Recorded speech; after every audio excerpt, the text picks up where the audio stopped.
Greetings, everybody. I'm Gerd Leonhard, Futurist. It's a great pleasure to be with you today for the show on augmented reality, virtuality, and the Metaverse, the darn Metaverse, as I've been saying lately. So what is happening with all that stuff? I mean, what a hype on the Metaverse, right? On augmented reality and virtuality, trillions of dollars being shoveled around. Where's all that going? So we're going to have a discussion. I would try to restrain myself and not speak the entire time. We're streaming live on YouTube and LinkedIn. Anything you put in there for comments is seen by everybody else. Keep that in mind. If you want to have a chat with us, please put your comments right there on YouTube and LinkedIn. We're going to pick out the comments later. We'll display them, and then we'll have a discussion. It should take about 15 hours, no, just kidding, 15 minutes for my presentation. It's really great to have all of you here. This is Gerd Talks number 9. If you want to see all the other Gerd Talks, we have a series, of course, on this, gerdtalks.com, and of course here on YouTube, okay? Let's start with this. People think about virtuality often like this, like, the TV on your head. And I think this is the most important realization about virtuality.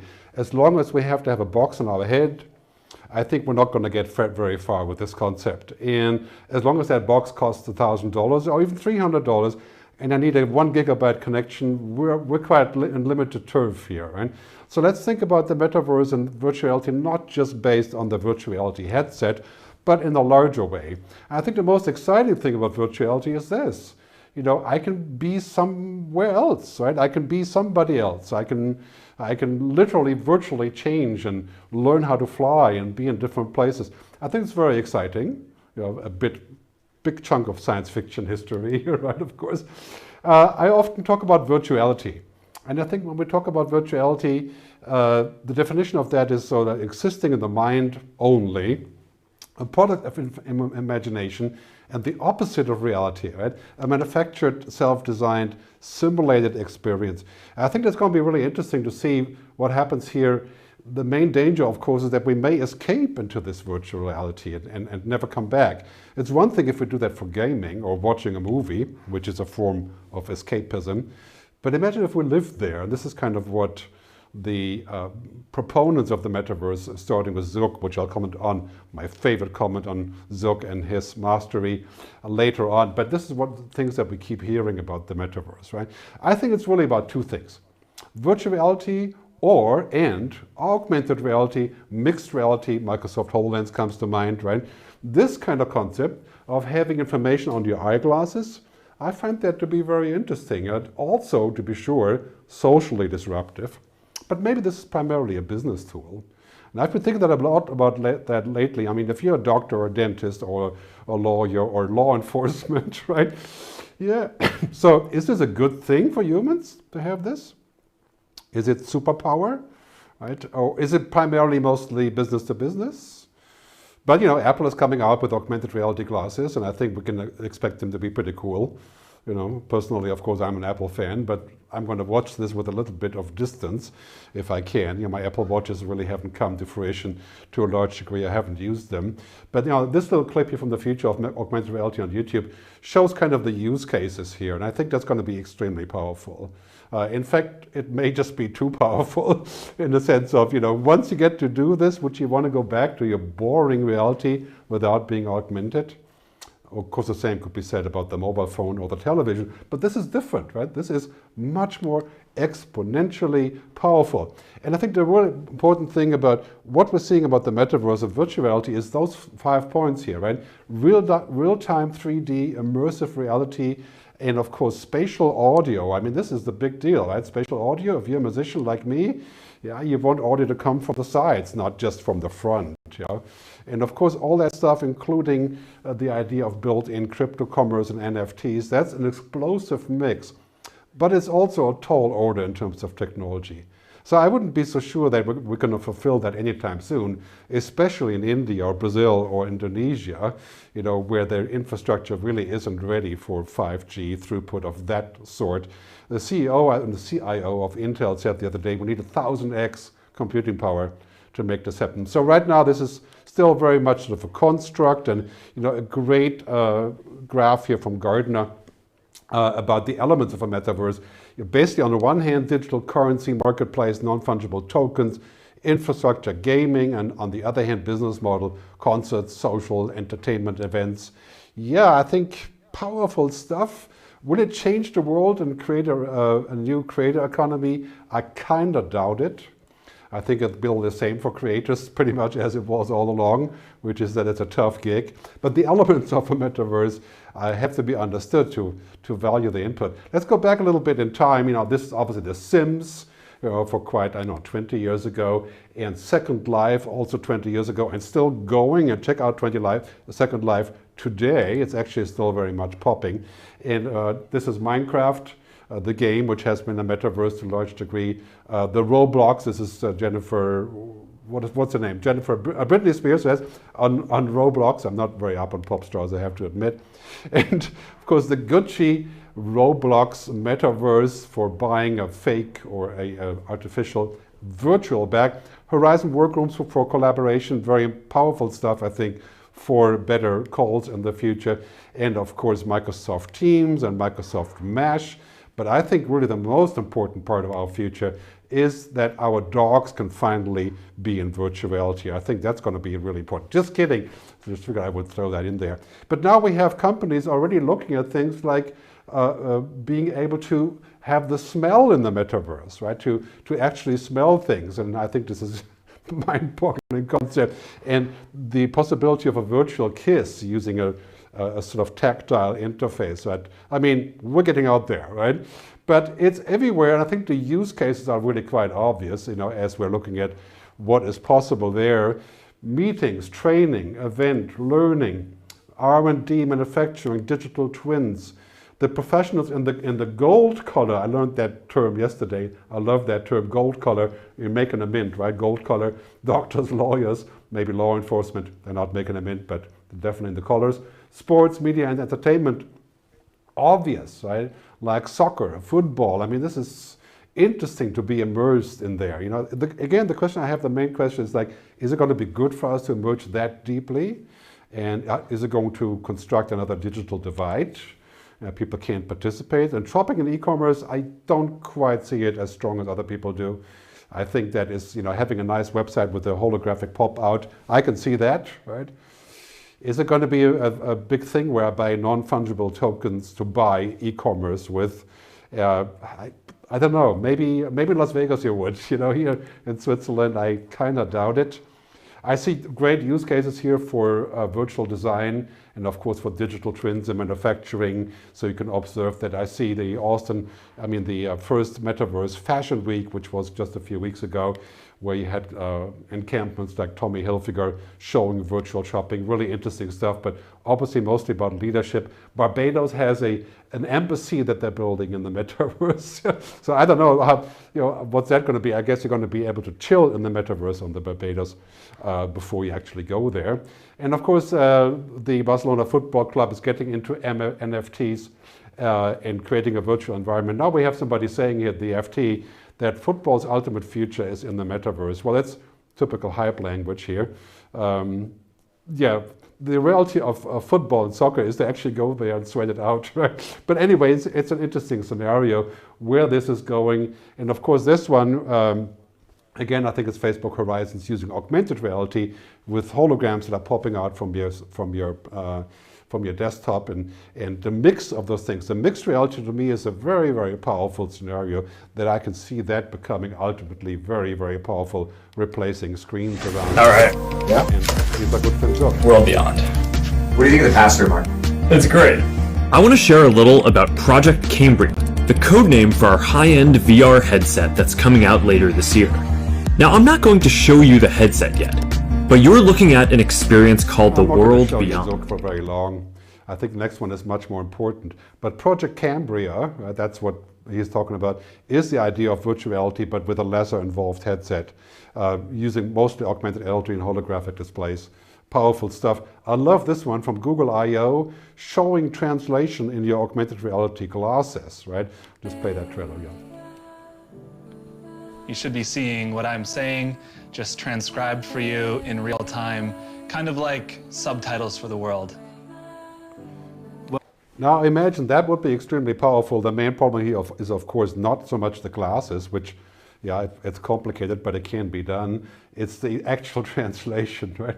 I mean, Google Translate is getting much better, but is it real time? Can it be? No, not really. Just try to pronounce my own name, G-E-R-D, Gerd. On Google Translate, it will give you Gerd and turd and nerd and all that other stuff that has nothing to do with my name. So Google Translate is still, yeah, it's at that point where we could say, well, that would be great if I could see it, but would it be accurate, right? Especially in real-time situations, I kind of doubt it. So I want to talk about issues and challenges after all of that fancy tech stuff, the things that we may very well enjoy. You know, the issues and challenges are really quite simple. If you're looking at this picture of Goosebumps, of course, right? People are arguing, like this guy from the Fair Observer says that virtual reality is basically impossible, like perpetual motion, because Peter Isaacson is his name, great article in the Fair Observer. He says that humans are essentially sensor everything around us in what's called a single unified experience. So we have the sound and the feeling and the touch and the goosebumps, and you know that we don't have that in VR. We have tiny fraction that is probably overwhelming our visual channels. And I would agree with that. You know, if you're looking at just touching things and moving things around in a human way, that is just completely different than what we would have with a VR headset, right? A lived sensory experience, we don't think with the body, or with the brain, we think with the body, right? Neuroscientists call the process sensory fusion. And we don't have that on VR, and we have the opposite. We have sensory confusion. And then his statement at the end is basically saying, it's unfortunate, but we cannot make a consistent world image from partial, delayed, corrupted data. So he's pretty down on the concept of VR being even humanly sustainable and feasible. And I tend to agree that's going to be a tall order. The other thing that's more important is this, right? And we've taken this from a trailer that we've done a little while ago about how addiction is fueling this. And if we put virtual reality and augmented reality on top of this, right, this could really be a problem. We get so used to that anything that is not using it would be utterly boring, right? And also this kind of concept that we have to use technology to create happiness. You know, that's already a big problem on Instagram and on social media. Yeah, happiness is not in the cloud. You will not find it on the screen. You will not find it on your mobile phone. You'll find it with other people, and you find it when you're not looking for it, right? So the happiness kit is just, I mean, the whole discussion is, of course, utterly ridiculous when you look at reality. But look at this chart, you know, worldwide augmented virtual reality headset shipments, commercial and consumer, right? Commercial actually lagging behind is what they say. I think it's the opposite. And content hardware, I mean, basically it's trillions of dollars of potential new income streams. And then we have on the other side of this equation, showing basically the whole idea of what's happening with AI-assisted knowledge workers, you know, paralegals, for example, office and admin support, how they can be 4.5 times, 4 times as fast and powerful using AI, and of course AI within virtuality is that is the killer combination, right? So that could be great, could be heaven, or it could be hell, because yeah, I can be kind of superhuman, like Minority Report kind of power, but how would I keep up? And is it still going to allow me to do what I do otherwise, which is to take a breather or to not be observed? High revenue potential, but maybe that's not the same as human flourishing. And especially not if the high revenue isn't distributed to those that may have lost their job to AI or virtual reality, right? So that may lead to further misery in terms of the productivity going up and the distribution being the same. And so we may have lots of issues like drowning in data and visual input, but being starved of actual relationships and wisdom. If it goes on in this direction, I think this could be quite a major issue, becoming disillusioned with this. And this whole idea of demonization, that everything is intermediated, right?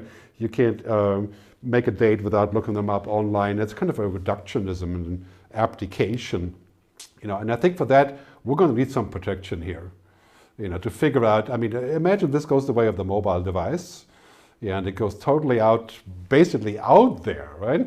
Where we're saying, okay, who's going to protect us? Is it companies making it? I think it's going to be the government. Right? It has to be the government. It has to be ourselves. It has to be user groups. Big discussion right now in Davos on exactly this topic.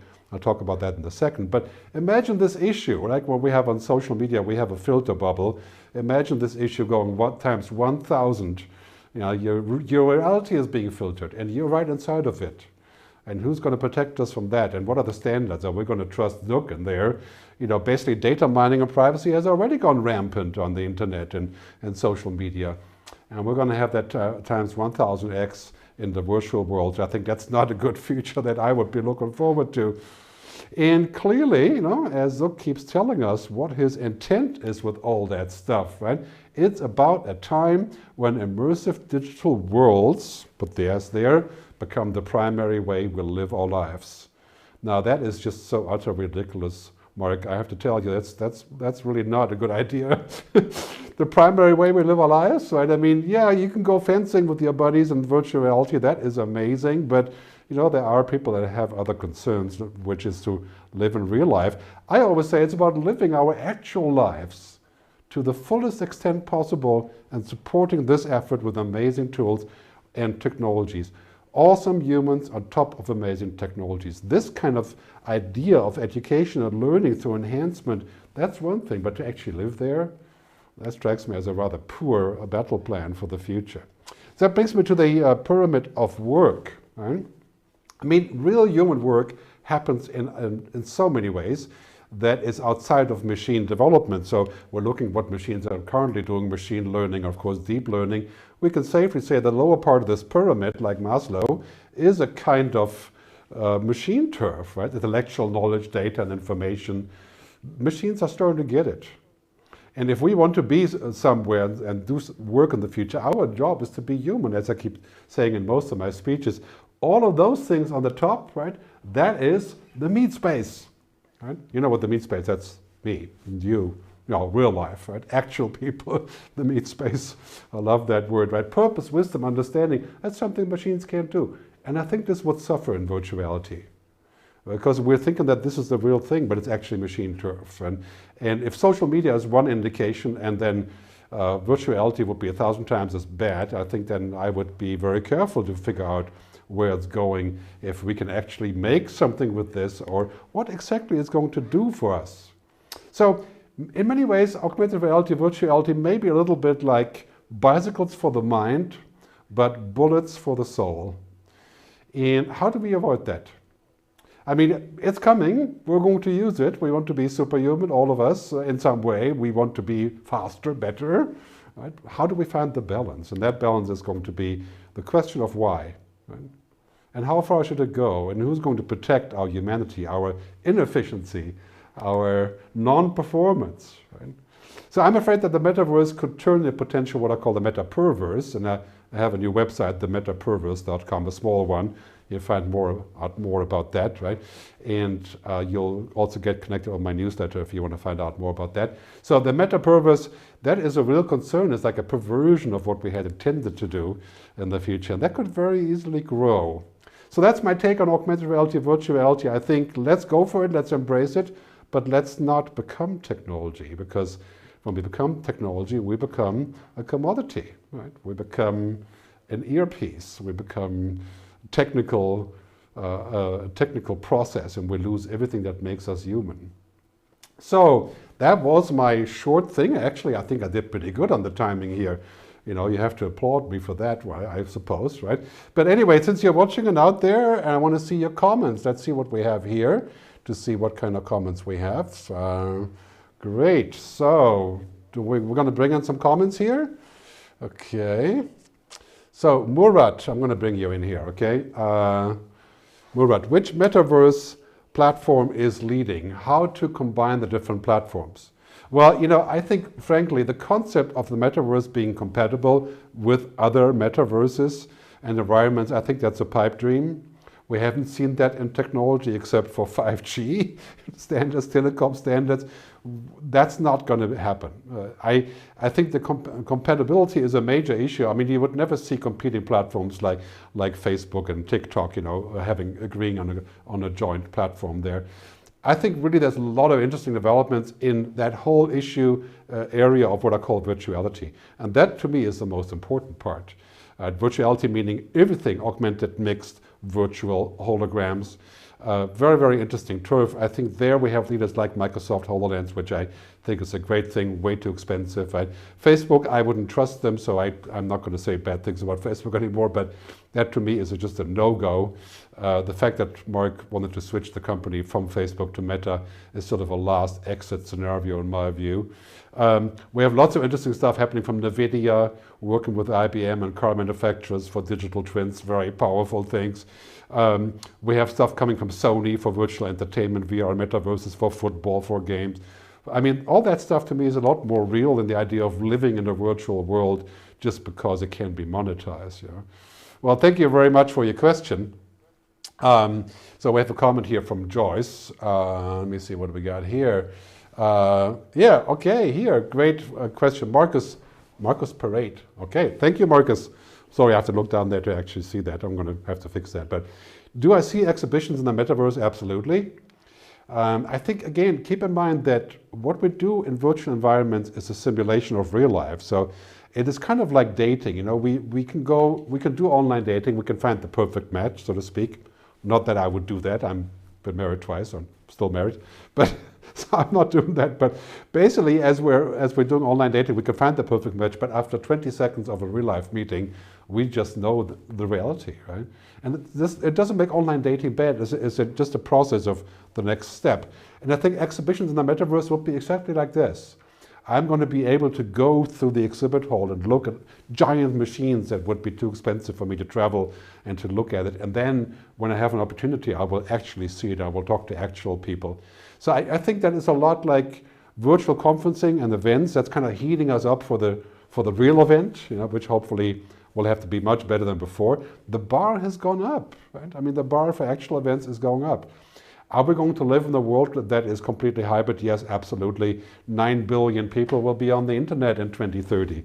And devices are getting cheaper. And 5G, 7G, 10G, right? Ubiquitous connectivity. And that means we're going to go virtual in so many ways. But the human connection is identified through experiences, right? Through emotions, through engagements, through all the stuff that we do together. And I think this is where exhibitions come in, and they will have a very powerful place in that, albeit not in the same way as before. So it should be interesting to see truly hybrid products emerging. And for example, the IAA show, the car show, IAA Mobility, where I spoke last year, already had a lot of very similar scenarios and pointing in the same direction of the hybrid future. Totally clear. Thanks for your question there. So, okay, let's have another question. VR dating is around the corner. Well, that's a good one. I would totally agree on that. But, you know, in the end, I don't know, can you have a VR experience? I mean, remember that film, Blade Runner 2046, where the main character at the end, or I think the middle of the film, is out there with his holographic girlfriend, and then he gives her a super boost by buying this gizmo to bring her down from the ceiling. And then when the power goes out, she's gone, and he's just utterly lonely, right? VR dating can be interesting. It's a good exercise, but you know, how real is it? And what will it actually do for us? And will it detach us? I think the biggest fear I would have is that it leads to more reductionism, less involvement, less engagement.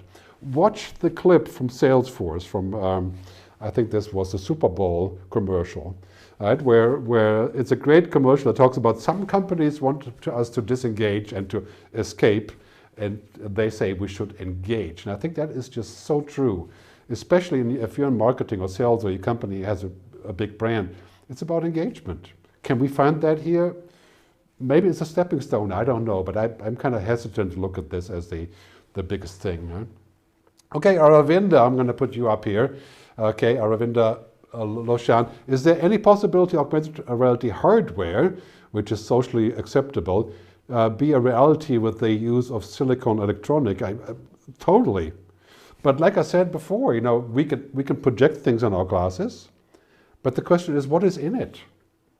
And what sense does it make? I mean, if I'm driving, I'm using Google Maps, I can see it maybe in my smart car display, that's one thing. Maybe I can see it here or I can see it on the screen. That is a plus, right? But if I'm going to see every person's LinkedIn profile as I'm walking through the halls of a conference, is that a plus? Or does it make me feel like I'm an automaton? You know, when I'm dating, and we've seen these things, of course, on Black Mirror and many other comedy type things, you know, where we see superimposed information that's confusing us. Is that going to be good for us? And will it be socially acceptable? I think those are very big questions. Technology will be there to do that. I'm really excited about Apple going in that direction, but I do wonder what kind of products we'll see there and how we're going to adopt this socially. And maybe it will remove us more from reality, because I can't see how we're going to see all that stuff on our eyeglasses and still have an engaged conversation. I don't know if you've noticed, read the reports on this, but reports on the mobile phone usage and the smartphone usage have shown that if you put your phone on the table while you're having dinner, not using it, just the presence of the phone on the table materially changes the conversation. That's why I try to always put it away when I'm meeting with people, or we're having dinner, of course, with a family as well. How would that work with those glasses? Could I be suspicious that somebody's looking at me with those glasses? Those are big social issues. We shouldn't just rush into this, but I think we need to investigate this. Otherwise, we'll end up again with social media, which has become, from being a bit of a godsend, you know, something we've all hoped for, to being a plague, you know, to being toxic, right? Magic, manic, toxic, as I like to keep saying. All right, so Joyce, yes, thanks for being here, Joyce. Joyce Gaia, she has a new book called The Experience Rules. Thank you, good point. Maybe you can post the link here later, or, okay.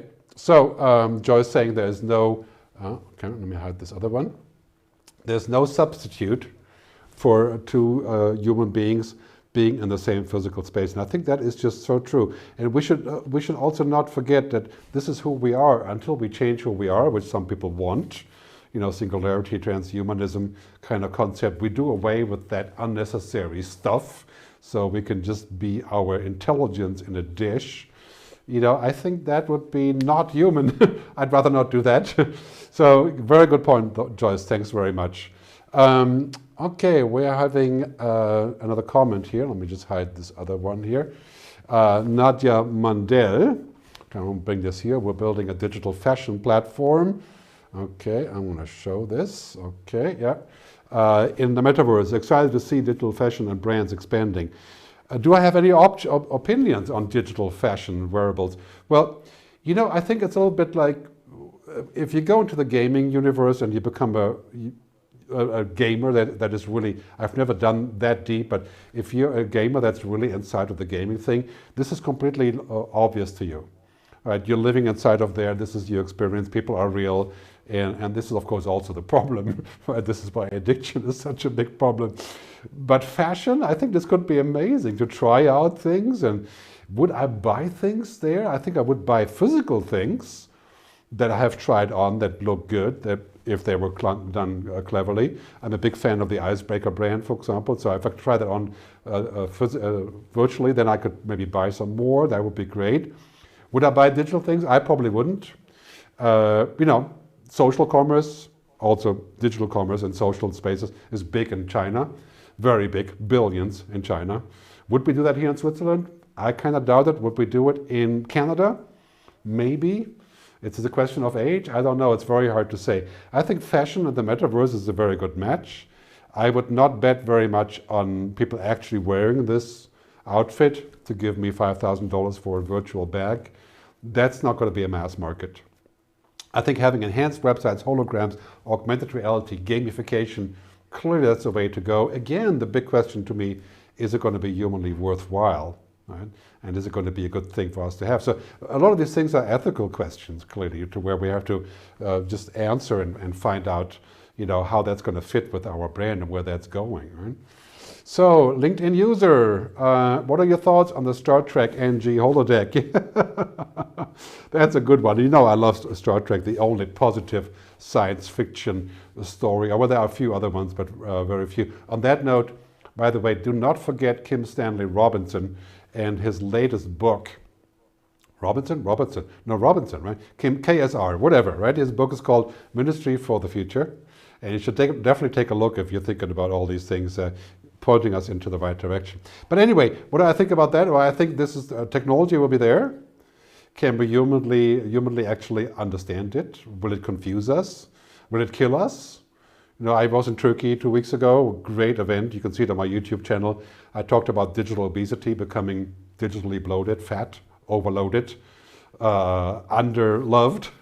Right? And then I made a little animation from this the other day with my team that says one hug is worth more than 1,000 Zoom calls.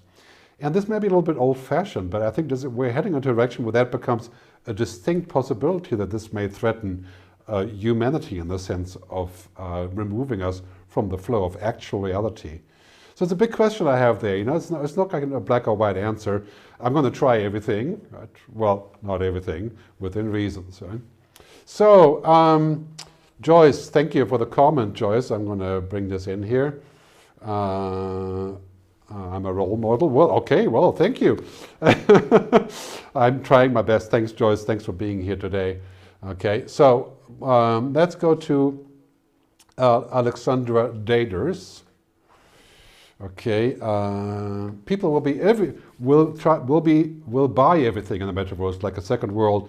It will be a parallel economic system. You know, I'm not sure about that. I think this is the question of culture, and paraphrasing Peter Drucker, you know, culture eats technology for breakfast. And culture is going to be the dominating fact here, whether we do this and how we do it. And I think before any big brand goes full bore and spending billions in the metaverse, I would ask that question: does it fit our culture? Does it fit our brand? You know, in the end, the human connection is what really matters. And can it be furthered through this? And this is a really important, I mean, this debate goes back to television, right? Marshall McLuhan, the medium is the message. Was television bad for humanity? Well, in many cases it was, right? But we adapted and something new grew from it. Will virtual reality spell the end of real reality? That is a big question that we should investigate in a separate show, or maybe you have some comments on this, but I definitely feel like that is a distinguished possibility that, you know, we may end up in a place where we can lose that. Right? I'm going to hide this one. So, Christian Stöb, thank you for coming in here. I want to show this here. iPad is a little bit slow. Christian Stob, what new dimensions will the metaverse open for sustainability? Well, that is a fantastic question, I think. Thank you very much. I think understanding all the complex climate change issues, understanding technology, understanding how it works together, that we can learn that in VR. And we can, of course, control big industrial apparatuses through digital twins. I think VR and AI and big data and what I call the game changers are the key, of course, to big green. In fact, I keep saying that green is the new digital. You can see that here on my YouTube channel as well. Powerful stuff. I think virtual reality is going to allow us to understand it, to see context. Zoom back to Minority Report, right, the scene where he grabs data out of everything and just puts it all together, allowing us to really understand stuff and to communicate. That's going to be powerful. It may be too much of a good thing, so that we are kind of looking at education as an example. Like, we can learn a lot here, but real education is physical, right? Real education is physical experiences. And also means going out to nature, what some people call the nature deficit disorder. You know, this is not just all just in our head or in our eyes or in our vision, right? That's much more complex than that. So I think we need to be careful about this part. It will provide great benefit, but sometimes when you have too many benefits, it becomes too much, right? Too much of a good thing can be a very bad thing. Look at social media, a big theme in my work, you know, how do we prevent that? We're going to need wise governance on this. And I think we're going to see a lot of regulation on virtuality and also on the whole privacy issue. And the Digital Services Act of the European Commission has pointed this way towards, of course, AI and to some degree virtuality. We're going to see a lot more of that, I think, in the near future. So, let's see, do we have anything else? Daniel K. Hatton, do you think there's still room for 360 video? Absolutely, 360 video is different. Seeing a 360 video on a regular device is still very powerful, like in real estate.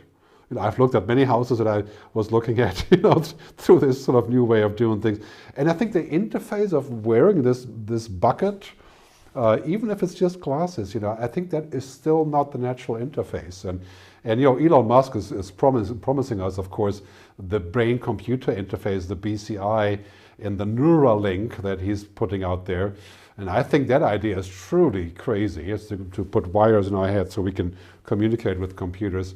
Yeah, maybe you'll be the first one to try it, I don't know. But yeah, maybe if you had an accident and you can't do anything, then it's maybe justified, right? So it's one of those things where I'm really concerned about how that will all hang together. So 360 video is here to stay, and that's still very powerful stuff, especially on mobile devices. It's really quite different, technically speaking, in terms of what it takes to look at virtual reality there, right? So let's see, I want to show this other one. Okay. So Vladimir Kuparinen. The metaverse concept is about control of digital universe by the new gatekeepers like Zuck. How could people unite in data cooperatives in order to protect our personal data? The Finnish minister in Davos spoke about this. I know that, this is a major topic. I think the reality is that anything that's this large scale requires huge computing power, huge staff of AI, huge machine learning and stuff is going to be dominated by big brands that can do this because they monetize, in a large way. Facebook makes $160 million profit every single day. Let's say they used to make that, now that have less stock market relevance. I warned about that 5 years ago. But the bottom line is, I think this is basically digital feudalism, as has been said many times before.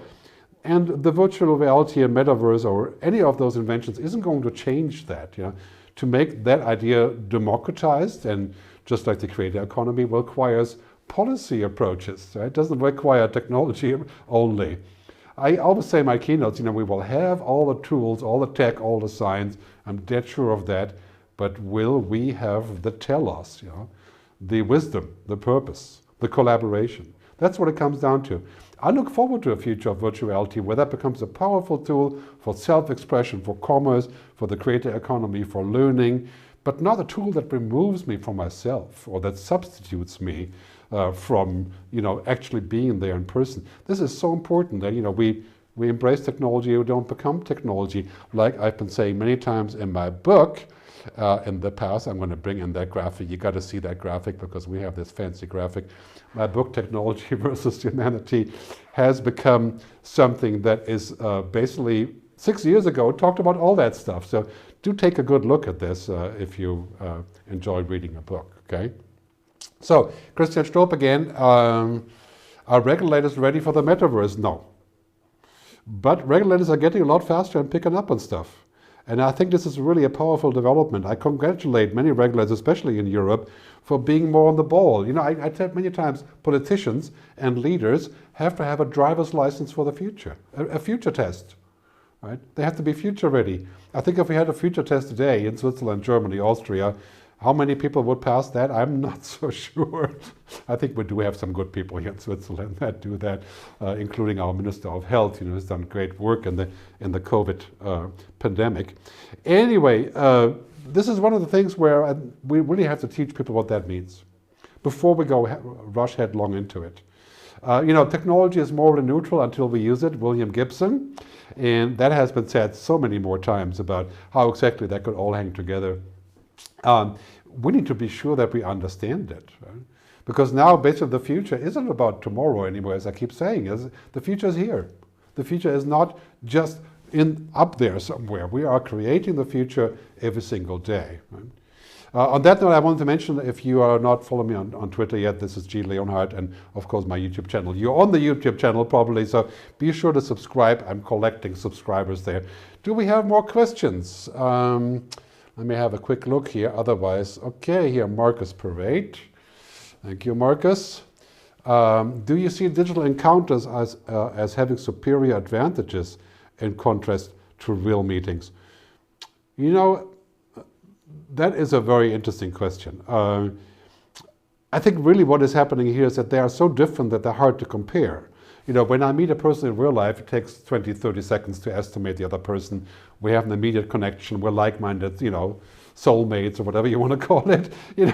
That is all happening in like no time flat. And on the web, I can jump from one to the other. I can be sort of superfluous, and that has advantages. But I think really this is important that we don't mix the two too much. Virtual meetings are great, but they're only great for certain things. There's been great research on nature.com, again, couple of weeks ago. Nature.com had a great article about how creative work is very difficult remotely.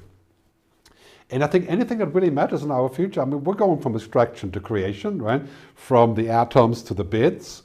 So it's going to be about creation. And I think we should not underestimate the difference that creative work and working together and learning together in real life makes as opposed to in virtual life. That is not to knock the virtual life. This is staying, I'm going to stay on here. I'm going to stay here with the green light, but I'm still traveling and I still enjoy meeting people. It's just so different. And so it's not an either-or scenario. Most of the answers about the future aren't just black or white answers. Okay. So that was a great show. It's one of my favorite topics. And I think we don't have another urgent question, do we? Okay. I'm going to take one more question here from Galina Fed. I'm going to put that in here. From YouTube. New realities and self-actualization. Is there a link? That is a good question. I think that new realities and learning things there can lead me to realize things. Again, I am more with psychologists like Kahneman and others who have said that, our real experience are so intertwined with everything, smelling, hearing, feeling, goosebumps, right, seeing, everything, that to substitute that experience will be extremely difficult. And we've seen countless stories on this, but then again, can I discover something and realize something in a virtual way? I think I can. It's just different. And I think our real realizations between people happen in real life, and that will probably never really change. So the way I look at technology, it's a catalyst, right? It's a power tool. I can do big things. Technology should not lead me to believe that I can be everything, that I can be superhuman. Superhumanity is really not good humanity, I don't think. These are just super tools, and I would use them as such. So I'm going to wrap up here with this, and I want to thank you very much for tuning in. It's been great having you here. And please do watch my movie, thegoodfuturefilm.com, and send feedback if you have any. And I'm going to see you for the next Gerd Talk. So we think it's going to be probably about 3 weeks, same time as usual. If you have any feedback, what to improve apart from the amazing tools that we have here with my 47 monitors, then drop me a note at gerd@thefuturesagency.com. Thanks very much for tuning in. Thanks for my team to support me with all the stuff that we've done. And thanks for all my connections on LinkedIn and YouTube to tune in and to do all that stuff with me. So live long and prosper.